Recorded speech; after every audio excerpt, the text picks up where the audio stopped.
We've got a great session with our hydrogen APPG panel this afternoon. So I'd like to invite the panelists back to the stage. The topic is, what can the UK learn in the global race for hydrogen? And on our panel, we've got Kerr Ravindra, a senior manager at Bosch India, John Langoulant, who's the Agent General for Western Australia in the UK and Europe.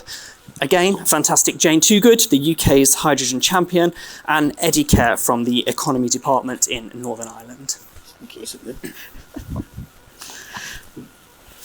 So thank you all for joining us today. I think I'm just going to throw the slight change in the schedule, so I'm going to throw the topic straight out there. So Kerr Ravindra, what do you think the UK can learn in the global race for hydrogen?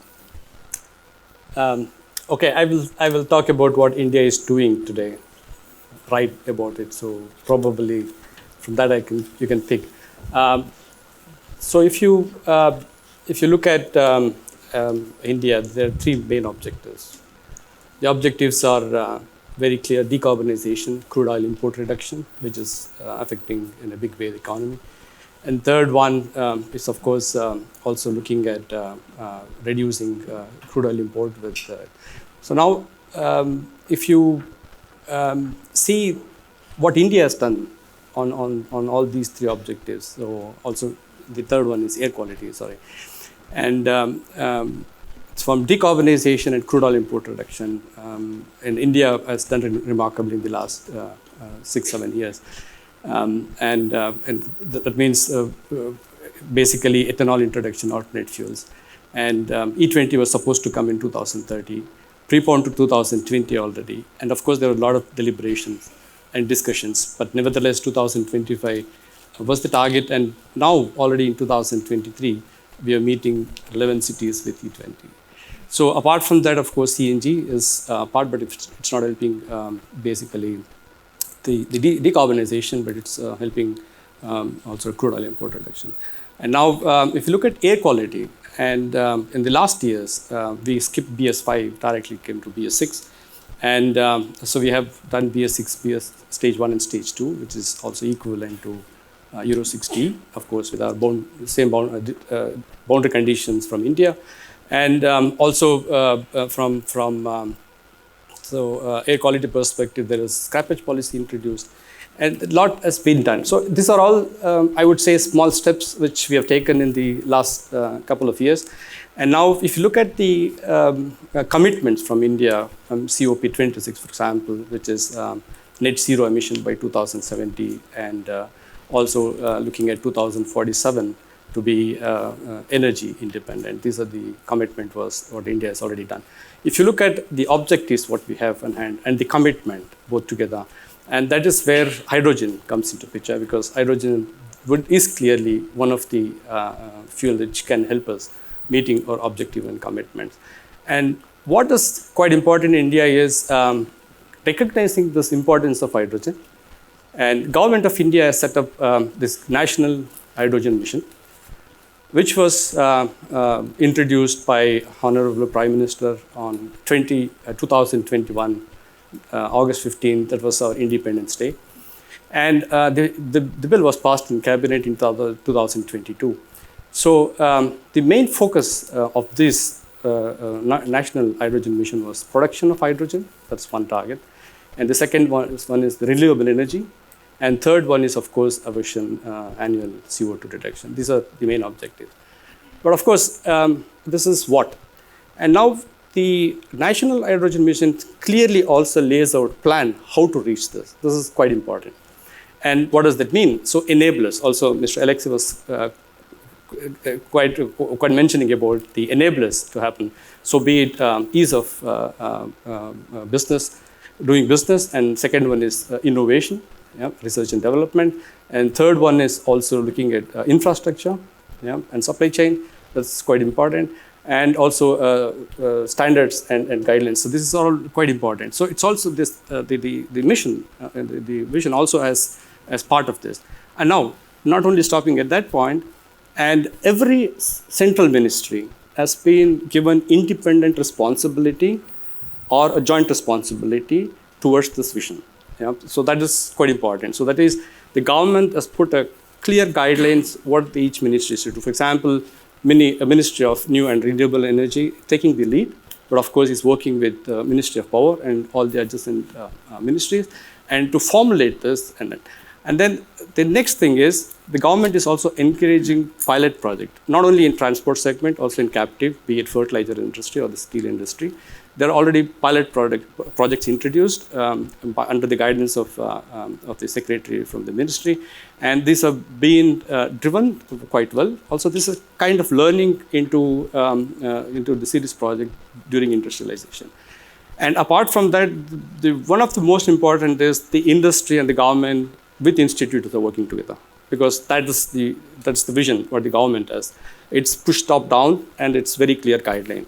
So if you look at industry, they have invested $150 billion into production of hydrogen, renewable energy and production of hydrogen, because the target 2030 what the government of India is to 5 MMT of green hydrogen, and also a renewable energy target of 125 gigawatt, also supporting this 5 MMT.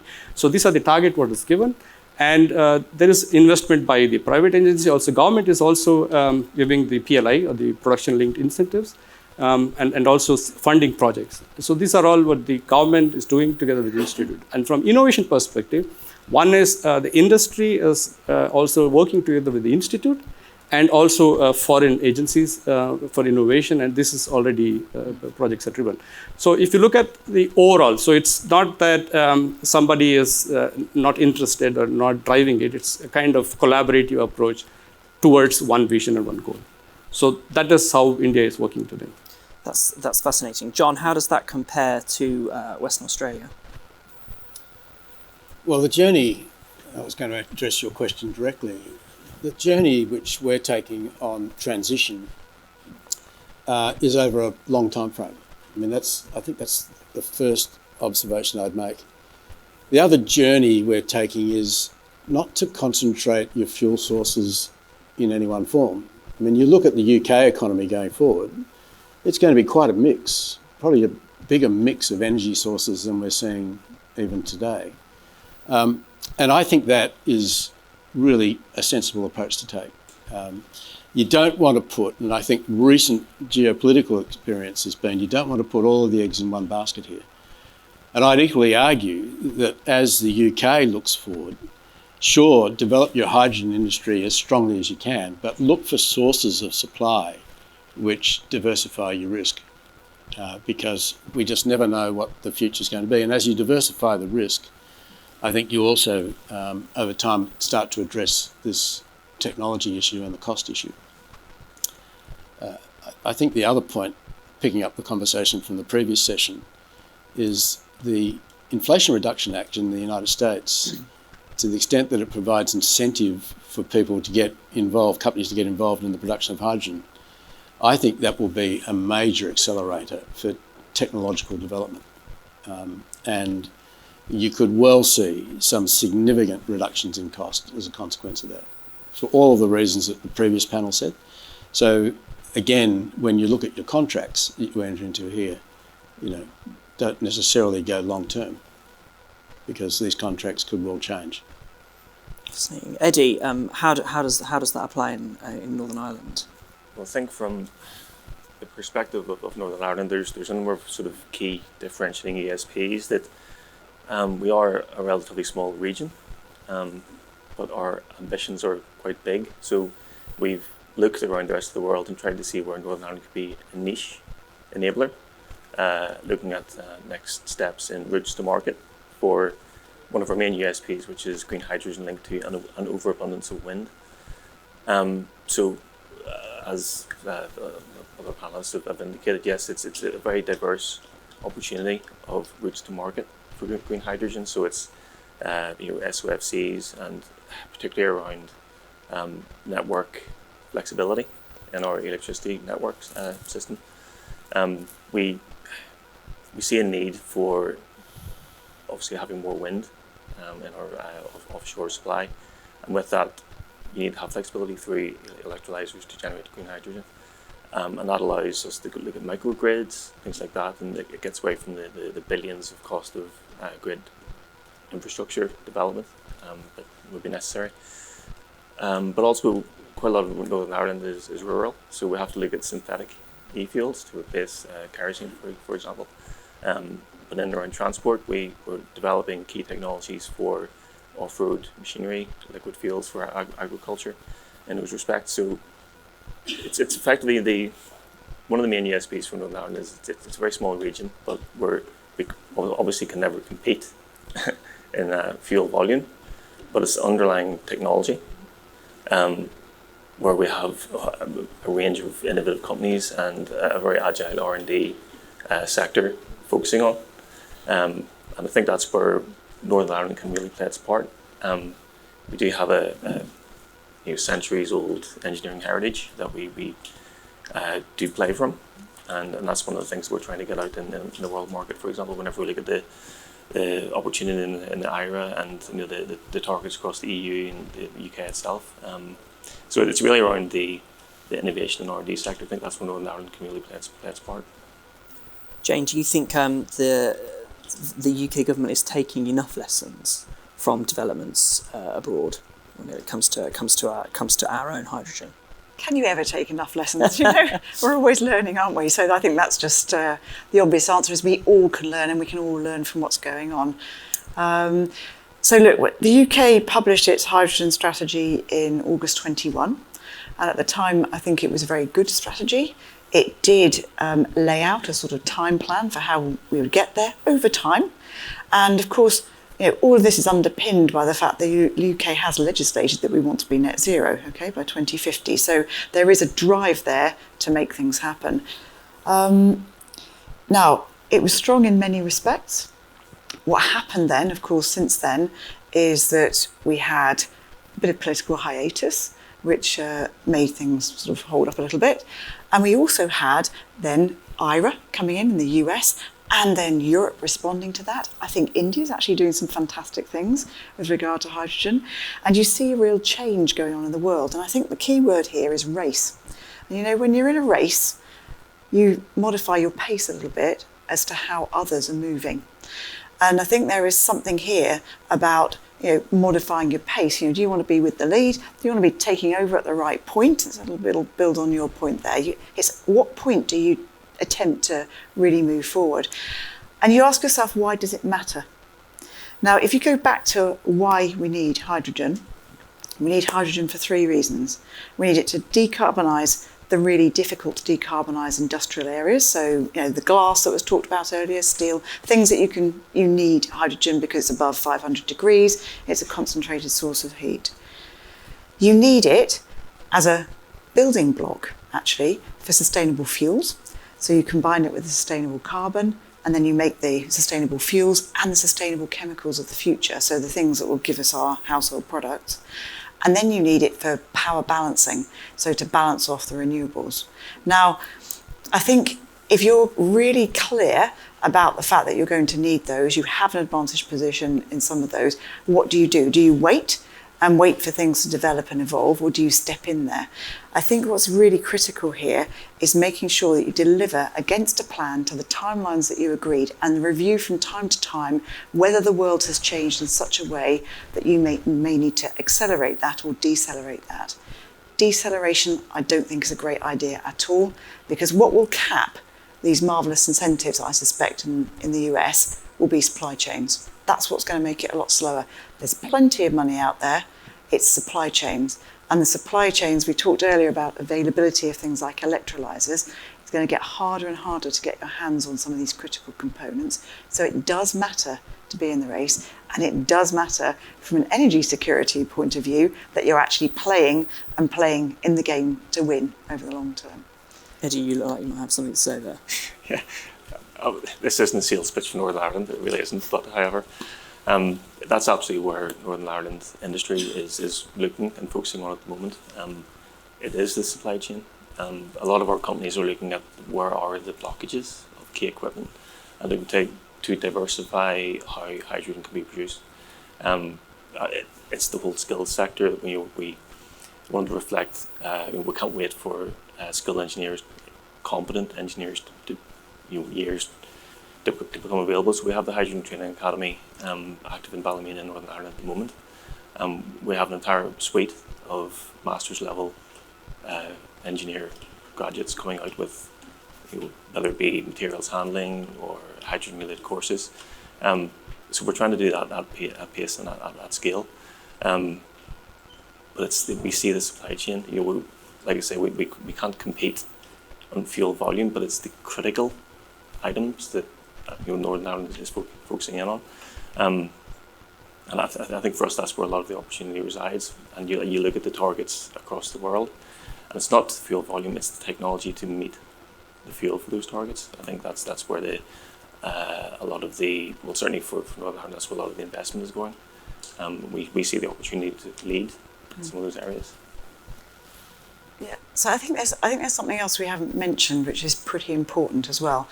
Say it's a race, and it sounds very competitive then between nations, but actually in the end, we need to make sure that hydrogen is something that can be traded internationally. So there are some things where, with regard to the race, we need to collectively make sure that the things are moving forward at the right pace. So standards, for example, what is low carbon hydrogen? Having a standard so you can trade effectively and that you can open up those opportunities so that if there's any disruption, if anything happens, the world changes, of course, every day, you can optimize and de-risk your situation.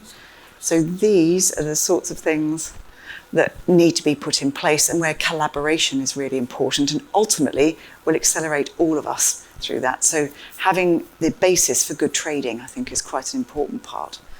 Yeah, certainly. I think one of the interesting topics which often comes up is that of education and taking the public with you on these sort of transformation journeys. How in India has the government sort of convinced the wider public that this is the right mission, and what can the UK government learn from that? In this aspect, like I said, there is one of the aspects of the enabler is, of course, the competency, talent. So it's too early to say. Right now, there is a lot of work between the industry and the institute happening. And one of the target is also to source the right talent and also train in competency, and also look into innovation aspects. That is what is right now happening. In the long run, we need to have a competent workforce and also develop innovative products. And we have challenging price reduction and things like that. So in this aspect, and these talents should work. And that's the idea right now. John? Well, Western Australia and Australia, particularly over the last couple of years, has been educating the population through its policies on climate change and the fact that we have to respond to climate change. I mean, it's an old argument, I know, but I think in terms of people, they only start to hear you after you've said it 1,000 times. And that repetition of the urgency, the need to actually address these issues has been reinforced across all governments at all levels in Australia by governments adopting particular climate change policies. Our government has adopted zero emissions by 2050. As I said earlier, they've now in the process of closing all of our coal mines, transitioning to a greater level of renewables in our energy system rather than even gas, of which we have plentiful supplies, and talking to the population about what is actually occurring in the energy mix. So it was mentioned earlier, some of the apps which are available so the population can be educated about how efficient and carbon reducing the generation of energy in our jurisdiction is. And that's, again, another important component. Our government, for instance, has said that by 2025, 1% of the consumption of energy will be fueled by hydrogen. So we're in the process now of mixing hydrogen through our main transmission pipelines with the objective of having up to at least 10% of those pipelines carrying hydrogen before 2030, which is a significant development in terms of the management of fuel mix across jurisdictions. There are areas of the West Australian community now where, particularly in new developments, new suburban developments, the only substance which will be provided for heating and general fuel is hydrogen. And we've got companies, including companies out of even Canada, who are providing that fuel source into those new suburbs.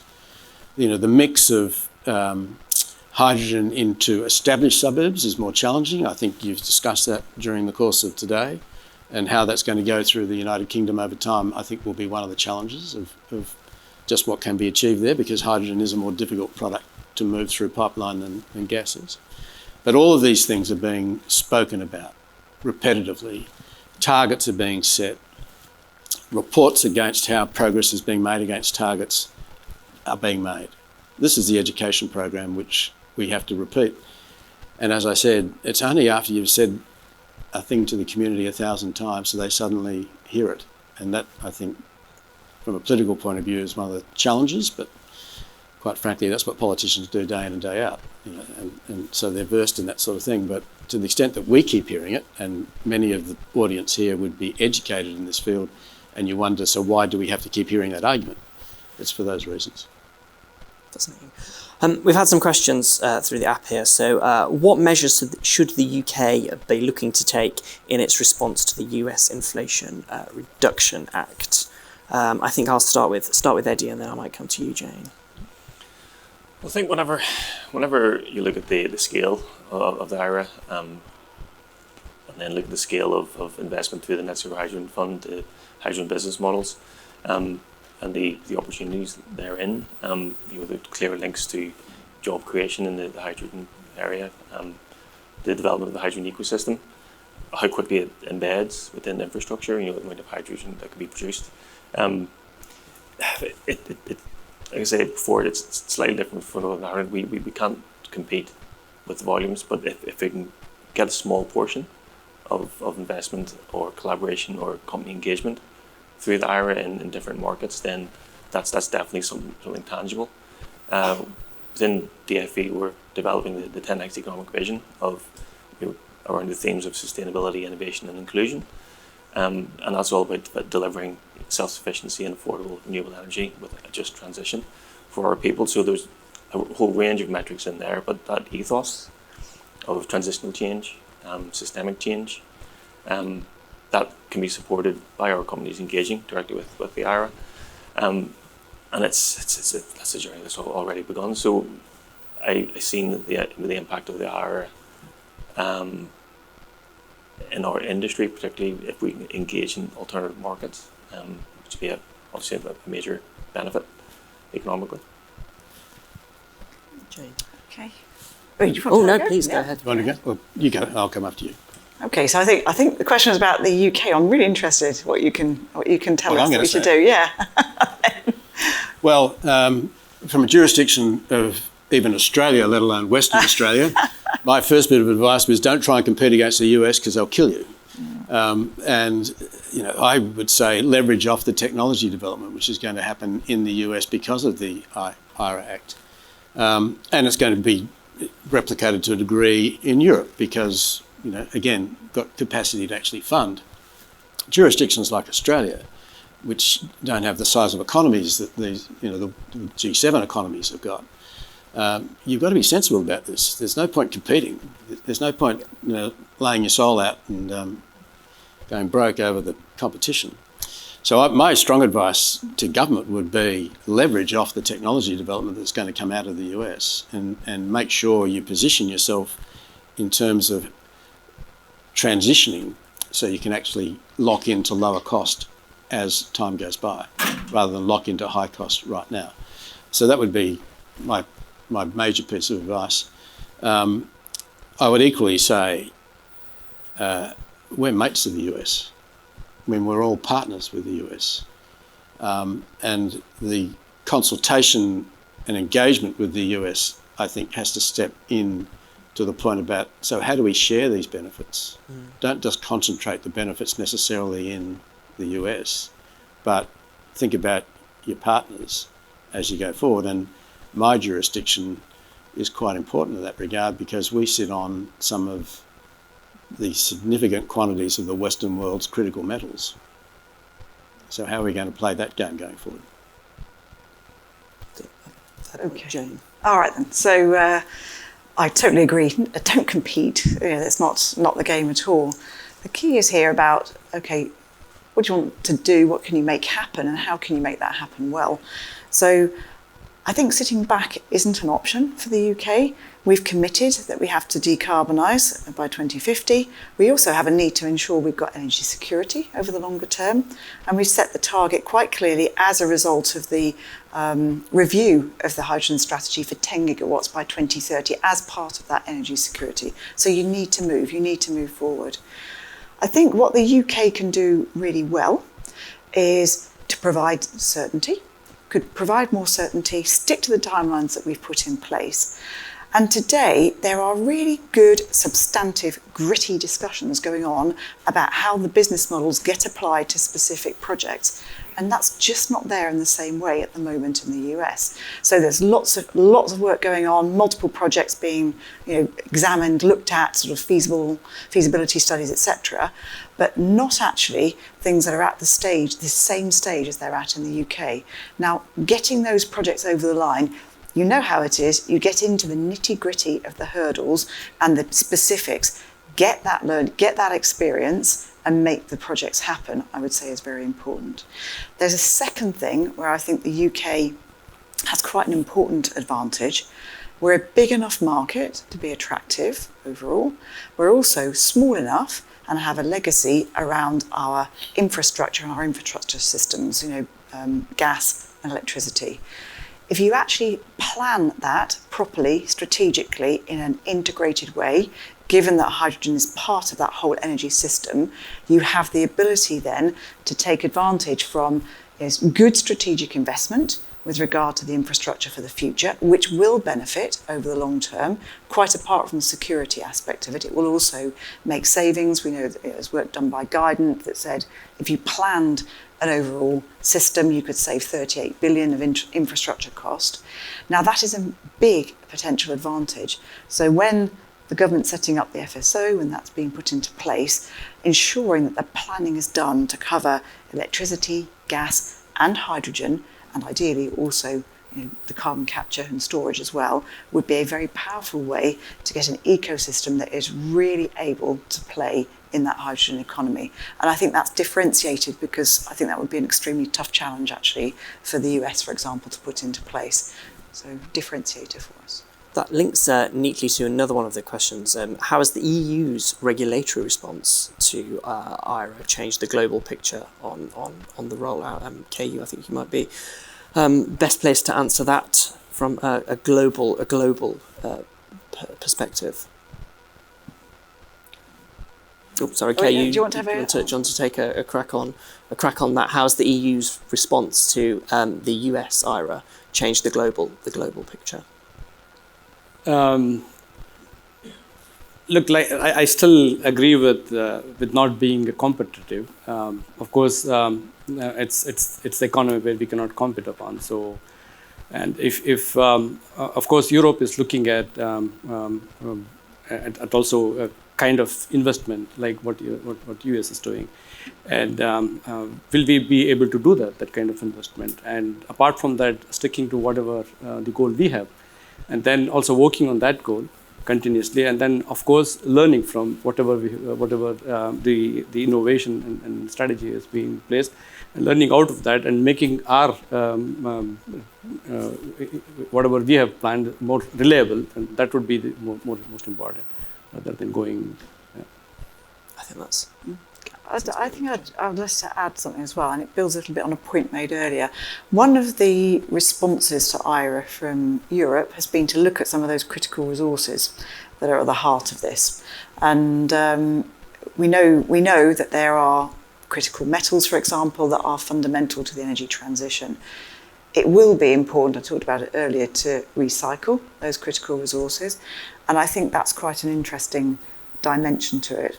I also mentioned earlier about the content question and how that's evolving around the world. And I think that's quite an interesting evolution, not just in Europe, also in the US, and how that's going to happen. And I think that's something that will change the way the industry evolves. And when you think about the opportunities for jobs to be created, and for people to be employed over the long term in something that is sustainable, that's a pretty important factor to take into account. So I think those are two aspects that are very important. And I think the EU has moved pretty quickly, given it's quite hard work when you're bringing together, of course, multiple countries, multiple perspectives. So certainly.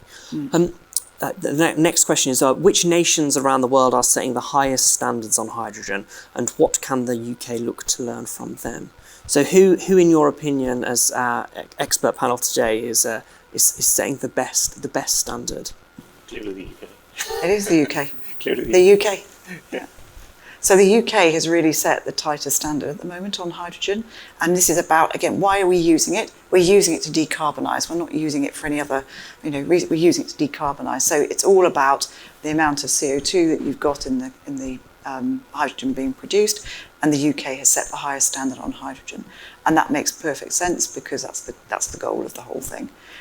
What I think becomes more critical is that you make sure that there are international standards and that the way that you look at the definitions behind is done in a way that's consistent and allows trading between nations, to the points raised earlier, that are correct. So you don't have a different interpretation about whether a certain type of carbon is really, a certain type of carbon capture is appropriate or not appropriate. You're looking at the hydrogen itself and the footprint of that hydrogen. So the UK has set the best standard there so far. There are a range of league tables around in terms of ranking countries. I have to say the best I've seen for Australia is we're 10th, which I think is outrageously bad. But they need to go back and redefine their league table, I think. But I think merging this question with the previous question, I think from what I can see, the EU's response, the UK's response, the USA's response is all heading pretty much in the same right direction. The standardisation of what constitutes green hydrogen is still an open question around the world, and that is something which has to get sorted. The EU is putting in place a range of rules, laws in areas like ESG and in terms of what constitutes green hydrogen and where does the source of electricity come from to constitute green hydrogen. So, and we look at those out of an Australian context and say, some of these laws, the quicker we get to a landing as what constitutes green hydrogen, the better for the world. And then I think investment will happen a lot easier once the regulatory rules are known. So that to me is a priority area which needs to get sorted. Now, I've heard varying timeframes for it. All of them are too long, and real urgency has to be brought across the Western world in particular as to what I think is going to be seen to be green hydrogen, because there is, I think there is a realisation occurring that this transition to green hydrogen is going to take a little bit more time than was even thought about at COP26. So it'll be fascinating to see what happens at COP28 around these questions. What impact has the war in Ukraine had on the global hydrogen race now that there's a security incentive to the rollout of renewable energy, not just a climate one? I mean, we've seen that particularly in the UK and the creation of the Department for Energy Security and Net Zero. It's taken a much more prominent role than we've perhaps had in previous years. How is that playing out across the world? Well, I think from Northern Ireland's perspective, we're at the very end of a rather long supply chain for energy, and but we do have a slightly different regulated price market, and I think the war in Ukraine it's definitely transitioned the view from decarbonisation to energy security to indigenous creation of our fuels to our energy. And that brings into play an entirely different range of opportunities. Through the lens of Northern Ireland, it's delivering that piece of self-sufficiency through affordable renewable energy. It gives us our own price control, be a price maker as opposed to a price taker. But if we're developing a position of energy security, we're also supporting additional gas for the rest of the UK because it's not coming to us at the end of the supply chain. But there's also, it's brought into play an entirely new opportunity around geological storage in Northern Ireland and how that can support not only Northern Ireland but the rest of the UK. So it's accelerated, I think, things that we would have been looking at. Let's bring a lot of the critical development forward, which I think is obviously, it needed to be done anyway.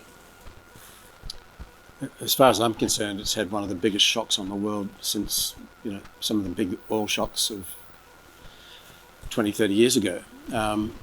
I will never forget being in Germany in March of last year at a conference where the German ministers were there and other investors, and the sheer shock that the invasion of Ukraine had on them and the reaction that has occurred since.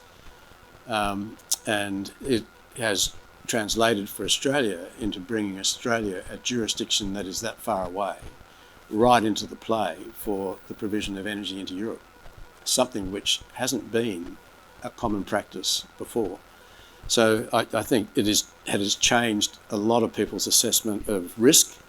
I think it's made people realise, governments realise, that they have to diversify their supply points and diversify the mix of their energy sources, because the world, what the Ukraine showed us, is the world is an unpredictable place, and we were lulled into that sense of, I think, disbelief in the years leading up to it. Obviously, one of the important the things on the journey of the hydrogen transformation is the collaboration between industry and government. Is there anywhere in the world that has the best practice in the greatest model of industry-government collaboration, or are there things that the UK government can learn from that? If I talk about India, I initially mentioned about that. So if you look today, the National Hydrogen Mission is initiative from the government. And the industry, of course, is working together with the government. If you look at, of course, be it from the vehicle manufacturer or from the hydrogen production, so the private sectors are investing much more so than what the government is investing. And second, the vehicle manufacturers are also working together with the government to realize also the hydrogen engine and also fuel cell technology.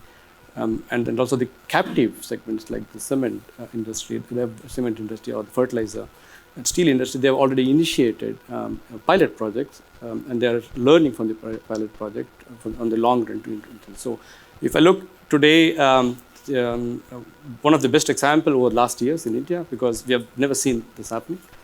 And in the last couple of years, I would say that the drive from the government together with the industry and institute is quite good. And we have seen in the last 1 year already, I think every manufacturer in Bangalore or in India, they have already a hydrogen facility, and the engines are being tested. And likewise, there are SMEs setting up hydrogen production, hub and scope model for the transportation. And there is already, for example, Bosch India signed a MOU so that we will also utilize the hydrogen. Yeah? And then the small SMEs are setting up hydrogen production, renewable hydrogen production, and in the small scale, of course. So if I look at what's happening, so there's the best coordination, the collaboration between industry and the government. And the government is, of course, with responsibility, pushing and working together. Obviously, the government providing confidence for the sector is a really important point. Do we think the UK government's doing enough to provide confidence for industry here in the UK? So you're looking at me. I just wanted to build a little bit on about collaboration, because it's quite important actually. The strategy for the UK was absolutely done in collaboration between government and industry as well. So there was a lot of discussion that went on to make sure that it was practical. Many companies, actually advisors, academic advisors as well, engaged in that.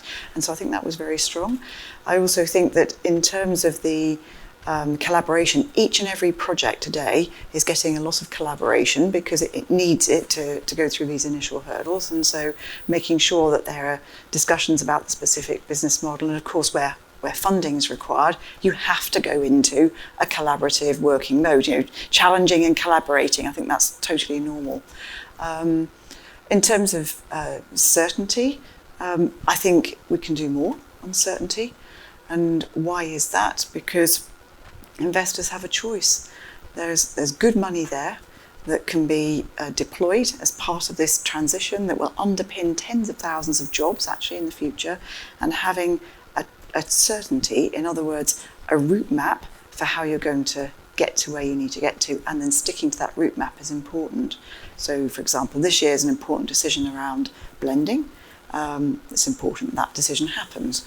It's important that we take the next track of cluster, the next cluster sequencing and the timeframes that have been discussed, because understanding how this ecosystem will evolve is important, and it gives investors confidence.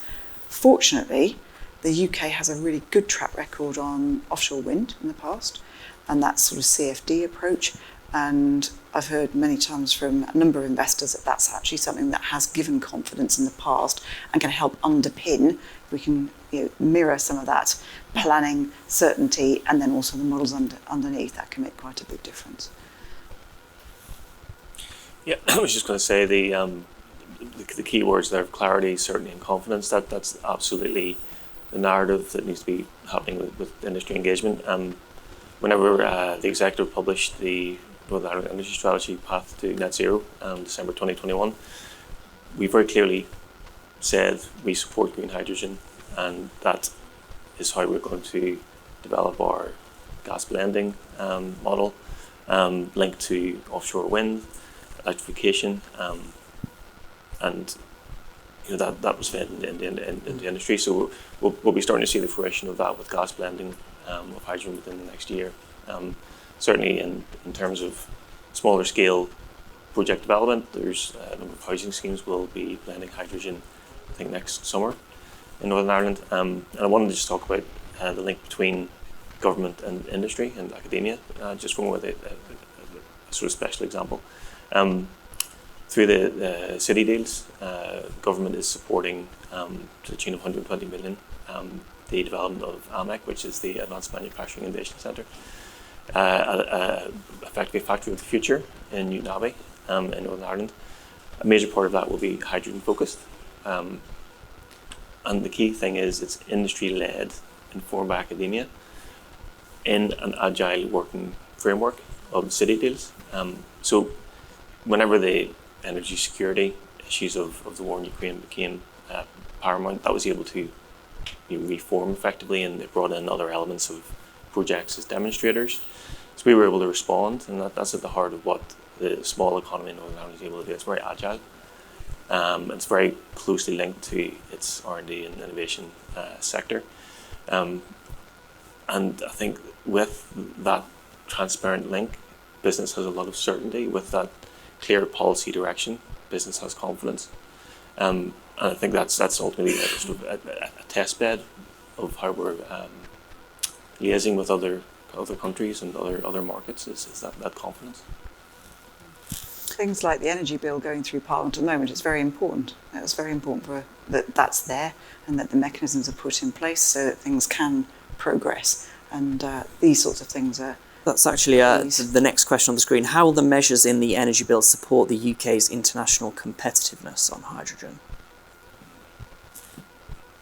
Well, I mean, to the point. I mean, basically, of course, what it does is to outline the mechanisms by which you can then move forward, and the government has the ability then to move forward and help support those hydrogen projects that need to happen.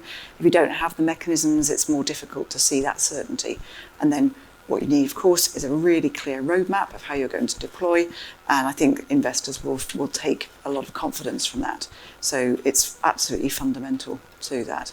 And I think it takes away some of the uncertainty that people feel, because the world is a very, very uncertain place at the moment.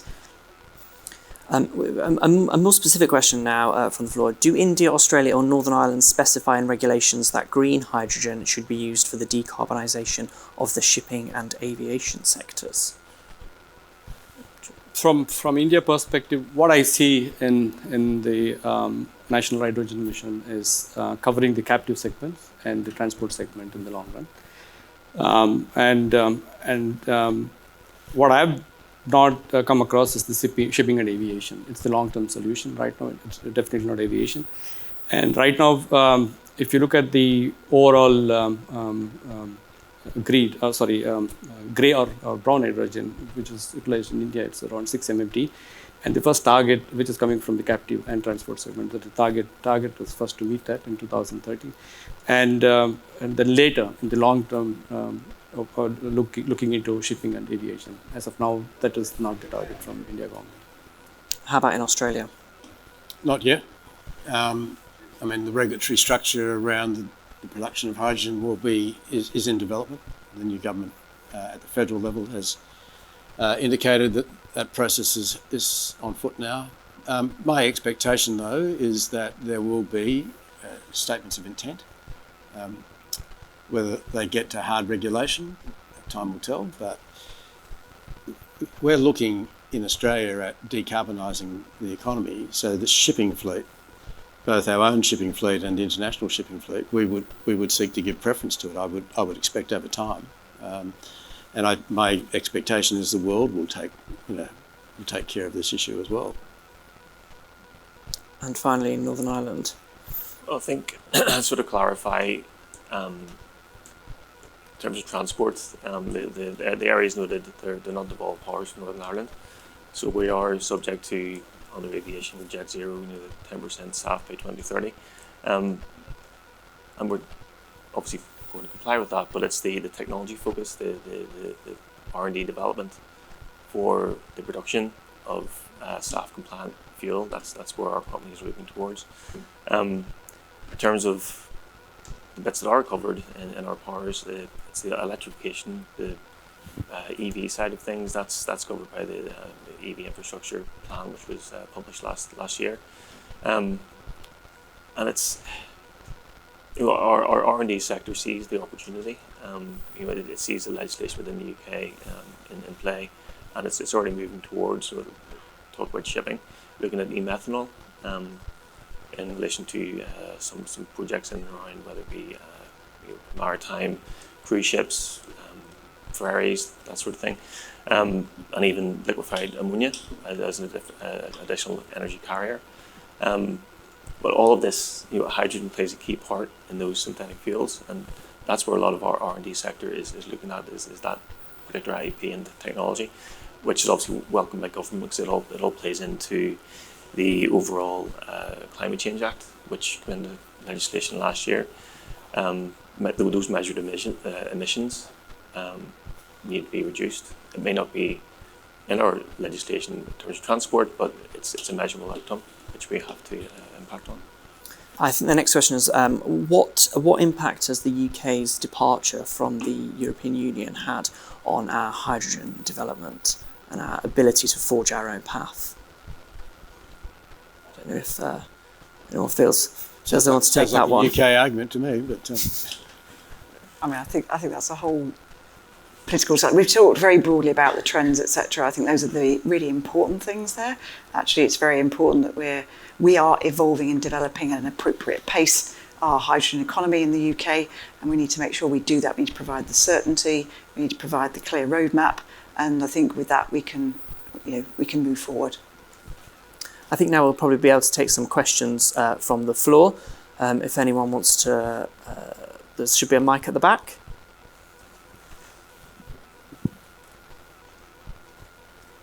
I can't see anyone. Oh, down at the front here. Thanks.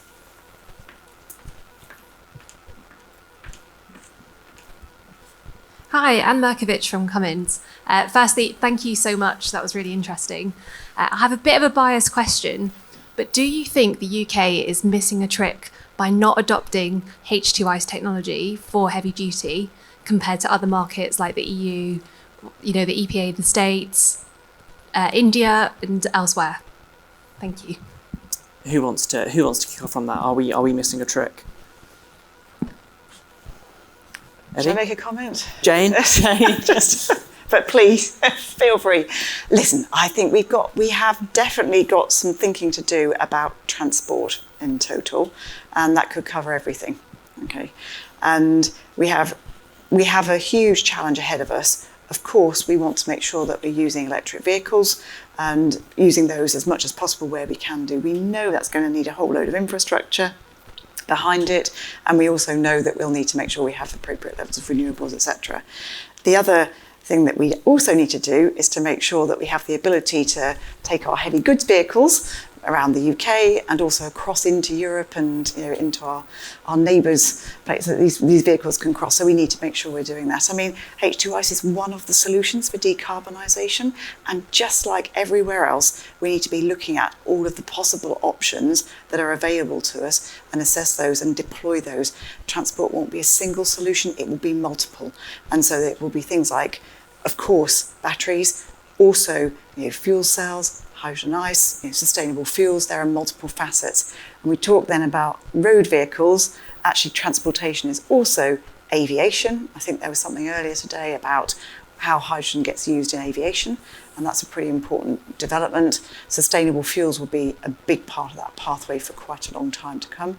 And then there's also shipping, which we've also referred to, where you need to be clear about the methods you could use for shipping. So it's a good question, and it's a mistake, I think, to become too blinkered in an approach. Well, I wonder if I maybe just make a point, be remiss of me not to mention in terms of transport. We're lucky in Northern Ireland in that we have an entire fleet of hydrogen buses active. People in Northern Ireland are riding these every day. There's 2 refuelling points in Belfast, but the overall transport plan, as Jane says there, it's relatively agnostic. We see different use cases across the entire piece, and it's synthetic fuels, it's EV, it's compressed biomethane, it's ultra rapid charging at strategic points, it's the hydrogen, and it's a very agile process of just seeing what best fits where, I suppose. So in terms of how we link to Ireland, the rest of the UK, we're trying to develop strategic points of refueling for the next generation of fuels, but it's a very wide piece. Well, if I could just add, in terms of the application of hydrogen in transport, it's probably one of the most important areas in a jurisdiction like Western Australia. I mean, there's been a plan now in planning for some time to put what we call the hydrogen highway through the middle of Western Australia. So that's a bit over 2,000 kilometres.